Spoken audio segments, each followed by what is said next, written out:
મંદિરભાઈ, શ્રી હરિએ એમની ઉપાસના પ્રવર્તાવવા માટે તમારું નિર્માણ કરાવ્યું, અને એમાંય શ્રી લક્ષ્મીનારાયણ આદિ દેવોની સાથે પોતે પણ હરિકૃષ્ણ મહારાજ રૂપે બિરાજ્યા, માટે તમારા ભાગ્યનો પાર નથી.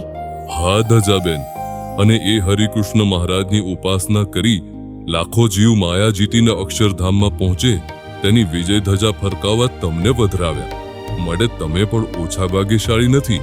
સાચું હો, અને તમને પણ તમારા નિજ મંદિર રૂપ હૃદયમાં રહેલા દેવોના દર્શન કરાવવાનો લાભ મળ્યો જ છે ને? હા, પણ મારે તો હજી ખૂબ લાભ લેવો છે. આગામી કાર્તિકી સમયમાં શિક્ષાપત્રી લેખન, આચાર્ય પદ સ્થાપન દ્વિશતાબ્દી મહોત્સવમાં અનેક સંતો ભક્તોને ભગવાનના દર્શન કરાવવાનો ભાવ છે, પણ મારા વતી તમે જ બધાને આમંત્રણ આપી દો ને. કેમ નહીં? દેશ વિદેશમાં રહેતા તમામ લાડીલા ભક્તો આ દ્વિશતાબ્દી મહોત્સવમાં વડતાલ ધામ બેલા પધારજો, જરૂર પધારજો.